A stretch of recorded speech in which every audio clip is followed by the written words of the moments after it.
Thanks for listening to the Lakers Fast Break podcast, part of the Hoopheads Podcast Network. Check out all their awesome basketball shows today at hoopheadspod.com.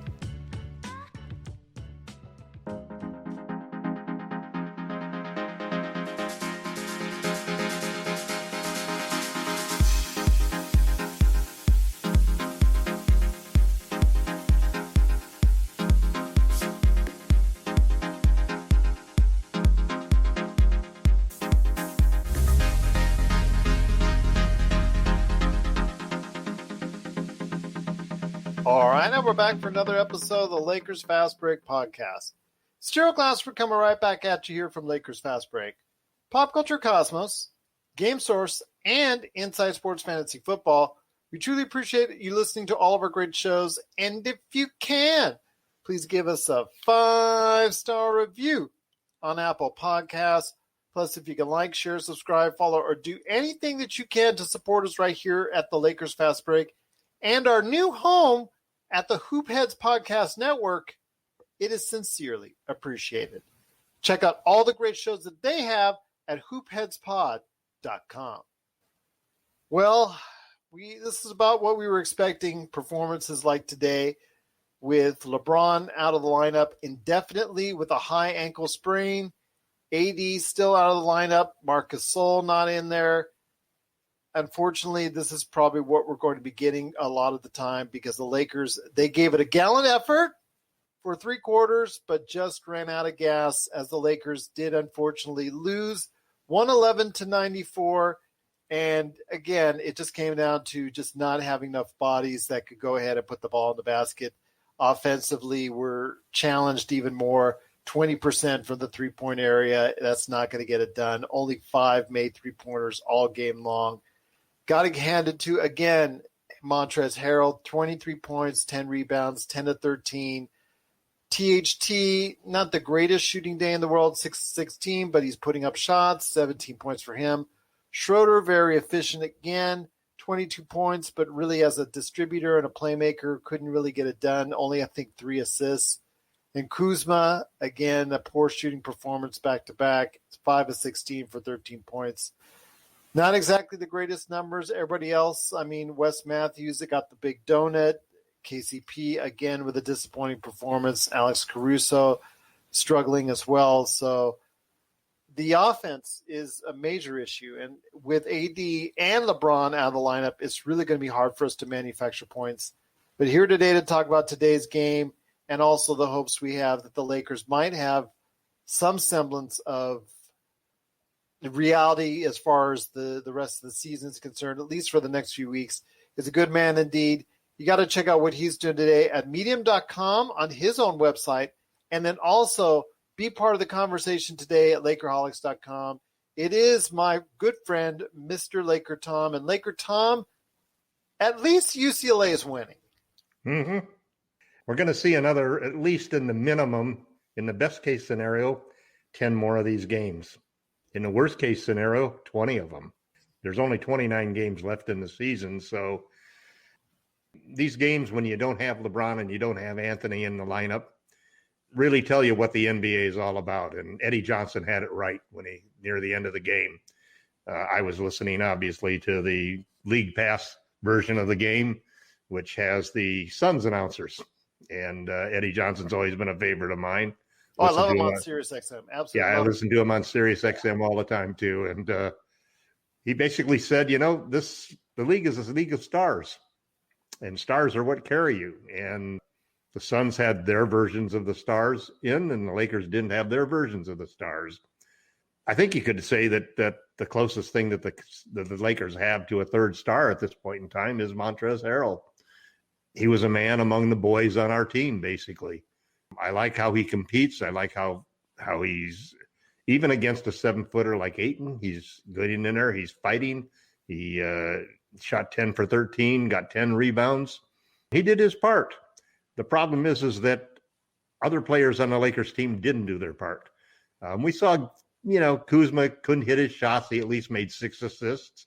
We saw Talen Horton-Tucker do his usual thing. He got a couple of shots blocked by Ayton and so forth, but an aggressive guy. Caruso came through with a couple of good plays, a couple of good cuts to the basket and so forth. But the problem is that other than LeBron and AD, we don't have anybody on this team who can really create his own shot, create shots for others, and really turn games around. Schroeder had a pretty good game, and he's probably the closest thing we have to a playmaker, but he's not a 30% three-point shooter, and he's not a big assist guy. He's not really a point guard. He's a combo guard. So the Lakers basically, you may not want to hear it, Gerald, but there's going to be at least 10 more of these games. And depending on what happens with LeBron and AD, maybe 20 more. And to me, I still see the silver lining being that anybody watching the Lakers play tonight, they did make a valiant effort. They stayed close most of the game. The Suns shot pretty well. Of course, Ayton is shooting over 6'5" guys in the post, and that makes it pretty easy. But they hit their threes, and they've got a guy in Booker who's better than anybody else that was on the floor for the Lakers. Booker's really, truly a guy I would classify in the superstar category. And one superstar to none basically creates that situation. What I want to ask you now is the big question. With LeBron out indefinitely, AD out another 2-3 weeks possibly, this could be a situation, like you said, where it gets ugly and gets ugly fast. And the thing is, the Lakers right now are in third place in the Western Conference.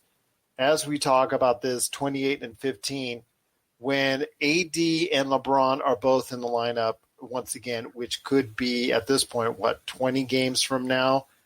This could be something where LeBron is going to be out for a couple months. He's probably going to be available maybe right around when the team gets ready for the playoffs, so to speak, if they're eligible for the playoffs. We'll have to wait and see. I mean, how ugly can this thing get? Can we be talking about an 8th or a 9th seed possibly by the time that LeBron gets back to the floor? Yeah, I think that's the reality, what you're looking at. Listen, there's enough character in this team, and there's enough talent in this team that we can beat some of the inferior teams that we're going to play. And we might even be able to pull off an upset here or there. But basically, we're going to go into almost every game as an underdog. Yeah. And if you look at that realistically, I always look at the standings by the number of games that you're behind in the loss column. So right now we've got 15 losses. That means that we are 2 games ahead of the 7th place Spurs. 2 games ahead of the 7th place Spurs. We are 5 games ahead of the 10th place Grizzlies. Now, the significance of those are that the first 6 teams automatically make the playoffs. The 7th and 8th teams and the 9th and 10th teams have a do-or-die game. And then the winners of those 2 games, the losers of those 2 games, basically will play another do-or-die game. And so you're basically looking at a 2-game play-in, win-or-go-home type of situation. And the Lakers right now, unless we get good news and LeBron and AD come back sooner, are very likely going to be in the 9th or 10th spot by the time the playoffs start. And if we're in that spot, boy, it's going to be a hard road to hoe. The good news in this whole thing is that it's 2 days to the trade deadline, and there are things that the Lakers can do. We desperately need a true point guard who can create plays by himself, create plays for other players, and get the team going. Doesn't necessarily have to be, it's got to be somebody who can dish out 5 assists per game, who will play well with Schroeder, and you're not going to trade Harold to get to that person. You're not going to trade Schroeder because otherwise you're not really doing anything to improve the team. So the guy that's got to be sent is probably KCP. He's not enough that anybody's going to give us anything good back, which means that you're probably going to have to use maybe THT in the draft pick that we have for 2027, because that's all we've got to get somebody who can be a good point guard. The guy I like is Lonzo Ball. They're asking for a starting player or a good young player in order to get Lonzo out of the Pelicans. And I think that he's the logical choice. And then the other thing we obviously need is size. And hopefully Drummond, the word right now is that Drummond's going to get bought out and the Lakers appear to be the favorites, although not a cinch thing to land him. So we have to look at this situation, and I think the Lakers, a game like tonight only really stamps it in your mind that the Lakers players, other than LeBron and AD, may be good enough to win a championship with the two of them if they were in perfect health and if we had a good seeding and if we were playing well before the playoffs started. But considering the fact that they're both having these types of injuries that you don't know when they're going to be ready to play until they're ready to play. I mean, these are lingering situations in both situations. It's not like you can plan ahead. So you got to plan for the worst at this point in time. And I think Rob Pelinka has to go out and be aggressive. And as much as I love THT, he's not going to be the difference in a championship this year, whereas somebody we could trade him for could be. And as much as I've been loyal with KCP, I don't see him pulling out and suddenly turning his season around. He's lost his confidence completely. He's a non-factor in the game. He's down to 8.5 points per game. Your starting championship shooting guard is averaging 8.5 points, and in the last 25 games is probably shooting 35%. Other than that hot start, his numbers have just been bolstered by that and by the fact that he's not shooting at all in the last recent 3 weeks. So it's almost as if, he's almost like a guy refusing to take a half-court shot because it'll lower his percentages. He just knows that the shot is not going in. The team is in trouble, and the season is in trouble, in my opinion, and it's up to Rob Pelinka to put his big boy pants on and make some moves to get the Lakers back into the situation. Otherwise, we're going to probably be in the play-in tournament. If you thought it was embarrassing for the Clippers to go out last year in the second round, it's going to be even more embarrassing if the Lakers don't even make the playoffs. This is Raphael from NBA DraftJunkies.com, and you are listening to the Lakers Fast Break.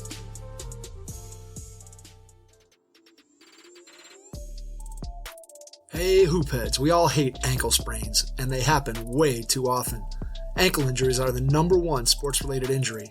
Arise is trying to change that. With the iFast, your athletes get preventative protection and full mobility. Athletes no longer need to wear bulky braces that limit performance and give mediocre protection. Anyone playing sports should be using these products.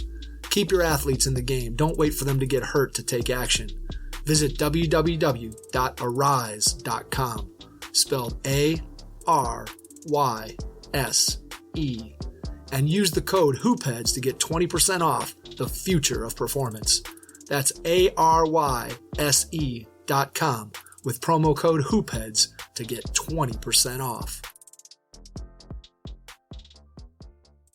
Check out what's been going on with the Pop Culture Cosmos Show and the PCC Multiverse. People are just losing their minds trying to consume Marvel products right now, and I don't blame them. This is some of the best entertainment you can get on TV and big screen right now. If something's going to be successful or not, they look at the mentions, they look at the likes, they look at the retweets and the tweets and the subtweets and the tweets, and they look at all of that to say, okay, this is actually going to garner a lot of attention. Is it going to be enough, though? I think the fish out of water syndrome might be enough for somebody like us, because it's going to be hilarious to watch two stoner kids we saw barely make it through high school now live in a society that they fully don't understand because they've been stuck in a decade and never came out of it. Facebook stars, not ninja stars, okay? I know how some people take things literally, so don't throw ninja stars at us, but like the Facebook stars. Click on those. That's what we want. That's the Pop Culture Cosmos Show. And the PCC Multiverse.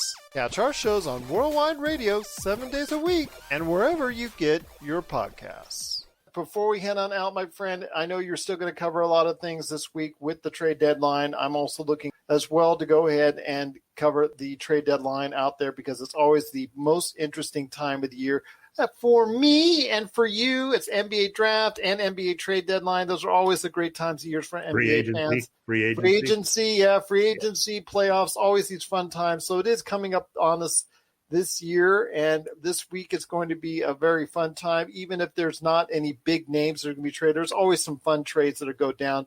But before we head on out, I want you to go ahead and let everybody know what you're working on at Lakerholics.com. Well, I've been really following the trade rumors and following the different aspects of it. I think before the injury to LeBron, the general consensus among the media was that the Lakers weren't going to make a big move. They were going to basically put all their marbles into hoping that the buyout market turns out to be good. And maybe they could, end up getting Andre Drummond and maybe Otto Porter Jr. and maybe even Victor Oladipo. There's been talk that the Rockets might not be able to trade him. So, but we're in a tough situation. I mean, it's not, it's not an easy, even when I go through, and I'm pretty, I'm obviously as an amateur, you're willing to trade people a lot without having the inside information that Rob Pelinka and the Lakers have, without knowing exactly what other teams are willing to offer. I can see that it's a typical situation because the key trading chips that we have, what are they? They're Kuzma, who's got a poison pill situation. There's Harrell, who basically, if we trade him, it could only be for a center. There's Schroeder, who, if we trade him, it could only be for a point guard. And then there's KCP, who's playing so poorly that he's become salary ballast instead of an asset that you can really trade. And that leaves you with THT, your shining, jewel, your only young player, so to speak. And the draft pick that's 6 years away, excuse me. Rob Pelinka doesn't have a whole lot of bullets in his gun, but we'll have to just see what he can come up with, The good part of it is that there are a lot of teams who are looking to move a lot of players. And I do expect that there's going to be a lot of changes. I think we saw that during the free agency period before the start of the season. We saw it at the trade deadline last year. And I think we're going to see it even more this year. Teams are looking at the future. They're trying. A lot of teams are looking to trade salaries that they've got committed in the future in order to clean up their books, simply because this league has become very much more a 2-year window for almost everybody. Nobody seems to really want to be locking in. I mean, you look at a team like the Celtics that everybody sort of thought these guys were going to be so successful because they had accumulated all of these assets. And then you watch 2 or 3 years go by when they didn't really take advantage of those assets. And suddenly the assets are gone. The league has accelerated, and we're in the midst of what is sort of an arms race right now that's teams wanting to take advantage of the fact that the Lakers may have injured themselves out of being the top lead. And now there's an opportunity. There's an opening that a lot of teams are looking to take advantage of. So there's going to be a lot of competition that the Lakers are going to have to fend with in order to try to pull off the trades that they need to improve the lineup. Everybody gets in love with the same players that have won a championship. But I don't think Rob Pelinka is in that position. I don't think, for example, the fact that KCP is a clutch client is going to hold much if the Lakers want to trade, because he's going to be the salary ballast in any trade that we make.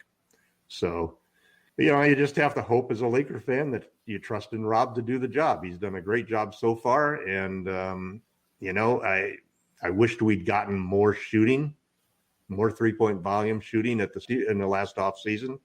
That's an error that we're going to have to fix.